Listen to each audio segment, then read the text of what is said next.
Hi friends, welcome to lifestyle by Priya. இந்த வீடியோவில் ஒரு ஸ்நாக்ஸ் பாக்ஸ் ஐடியாஸ் தான் பார்க்க போகிறோம். நான் எந்த மாதிரி ஸ்நாக்ஸ் ரித்விக்கு கொடுத்து விடுறேன் அப்படிங்கிறத உங்கள்கிட்டயும் ஷேர் பண்ணிக்கிறேன். ஏன்னா இது நிறையா பேர்த்துக்கு யூஸ்ஃபுல்லாக கூட இருக்கலாம். சிம்பிளான ஸ்நாக்ஸ் தான், ஈஸியாக ரெடி பண்ணிடலாம். அது மட்டும் இல்லாமல் ஹெல்த்தியாகவும் கொடுத்து விடலாம். நான் 4 டேஸ்க்கான ஸ்நாக்ஸ் பாக்ஸ் ஐடியா தான் ஷேர் பண்ணுறேன். ஏன்னா இந்த வீக்கில் நாளைக்கு ஃப்ரைடே மொஹரம்னால லீவு, அதனால் 4 டேஸோட ஸ்நாக்ஸ் பாக்ஸ் ஐடியா ஷேர் பண்ணுறேன். மண்டே பார்த்திங்கன்னா சால்ட்டில் ஊற வச்ச ஆப்பிள் கொஞ்சம் தோல்லாம் கட் பண்ணி கொடுத்து விட்டுட்டேன். ஒரு 10 மினிட்ஸ் ஊற வச்சா போதும். அது அப்படியே அந்த கலர் சேஞ்ச் ஆகாமல் இருக்கும். ஈவினிங் ஸ்நாக்ஸ்க்கு 2 பீனட் லட்டு தான் வச்சு விட்டேன். இது வீட்லேயே செஞ்சது தான். அந்த ரெசிபி கூட சமையல் வித் பிரியாங்கிற சேனலில் அப்லோட் பண்ணியிருக்கேன். தேவைப்பட்டால் செக் பண்ணி பாருங்கள்.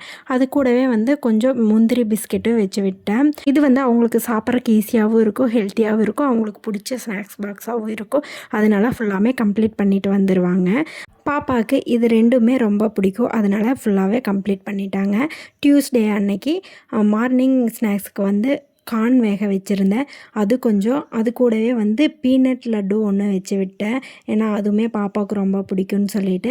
ஈவினிங் ஸ்நாக்ஸுக்கு அன்னைக்கு போமோகிரானட் தான் வச்சு விட்டுருந்தேன்.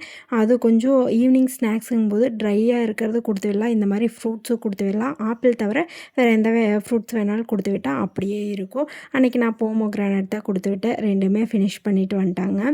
அடுத்தது வெனஸ்டே மார்னிங் ஸ்நாக்ஸ் பாக்ஸ்க்கு கொஞ்சமாக கரம் மசாலா, அதுக்கப்புறம் மிளகாய்த்தூள், உப்பு மட்டும் ஆட் பண்ணி லைட்டாக பன்னீரை ஃப்ரை பண்ணி கொடுத்து விட்டேன்.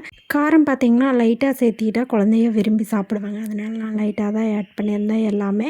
ஈவினிங் ஸ்நாக்ஸ் பாக்ஸ்க்கு 2 கடலை மிட்டாய், அது கூட முந்திரி பிஸ்கெட்டை வச்சு விட்டுருந்தேன். இந்த வீக்கில் நான் நட்ஸ் எதுவுமே சேர்த்துல. ஏன்னா ரித்விக்கு கேஷ்யூ மட்டும்தான் பிடிக்கும், அதை மட்டும்தான் சாப்பிடுவா. இந்த உலர் திராட்சை, அதுக்கப்புறம் பாதாம் இதெல்லாம் சாப்பிடவே மாட்டாள். அதனால நான் மேக்ஸிமம் நட்ஸை அவாய்ட் பண்ணிவிட்டேன், வீட்டில் கொடுத்துக்கலான்ட்டு. நெக்ஸ்ட்டு தேர்ஸ்டே மார்னிங் ஸ்நாக்ஸ் பாக்ஸ்க்கு போமோகிரானட், நம்ம எந்த வித ஃப்ரூட்ஸ் வேணாலும் கொடுத்து விட்டுக்கலாம், இல்லை வெஜிடபிள்ஸ் வேணாலும் கொடுத்து விட்டுக்கலாம். ஆனால் நான் ரித்வி சாப்பிட்றத மட்டும்தான் கொடுத்து விட்டேன்.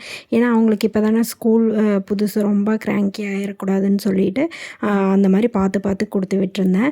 ஈவினிங்க்கு நேற்று கொடுத்ததே தான், 2 கடலை மிட்டாய், அதுக்கப்புறம் முந்திரி பிஸ்கெட் தான். நீங்கள் இதுக்கு பதுவாக ஈவினிங் ஸ்நாக்ஸ்க்கு நட்ஸ் எல்லாம் ஆட் பண்ணி கொடுத்து விட்டுறலாம். இல்லைனா வீட்லேயே ஹோம்மேட்டாக ஏதாவது கேக்கெல்லாம் செஞ்சு ப்ரௌனி இந்த மாதிரி செஞ்சு கூட கொடுத்து விடலாம். ராகி ப்ரௌனி, ராகி பிஸ்கெட் இந்த மாதிரி. நான் எதுவுமே இன்னும் ட்ரை பண்ணல. ஏன்னா இன்னும் ஒரு 1 வீக் போகட்டும், அவங்க நல்லா செட் ஆகட்டும். அதுக்கப்புறம் நம்ம ஒவ்வொன்றா ட்ரை பண்ணலான்னு சொல்லி இந்த மாதிரி ரித்விக்கு பிடிச்சத ஐட்டமாக கொடுத்து விட்டுட்ருக்கேன். அப்போ அவங்க அமைதியாக சாப்பிட்டுக்குவாங்க. என்னோடய பாப்பாவுக்கு 4 டேஸ் ஸ்நாக்ஸ் பாக்ஸ் இதை தான் நான் கொடுத்து விட்டேன். உங்களுக்கு ஒரு ஐடியா கிடைக்கும் இதை பார்த்தா. இதே மாதிரி இன்னொரு ஸ்நாக்ஸ் பாக்ஸ் ஐடியாஸ் நெக்ஸ்ட் வீக்கில் தரேன். சூப்பரான, அது மட்டும் இல்லாமல் வேறு ஏதாவது வெரைட்டியான ஸ்நாக்ஸ் பாக்ஸ் ஐடியாஸ் தரேன். இன்னொரு இன்ட்ரெஸ்டிங்கான வீடியோவில் பார்க்கலாம். அது வரைக்கும் பை பாய். தேங்க்யூ ஃபார் வாட்சிங்.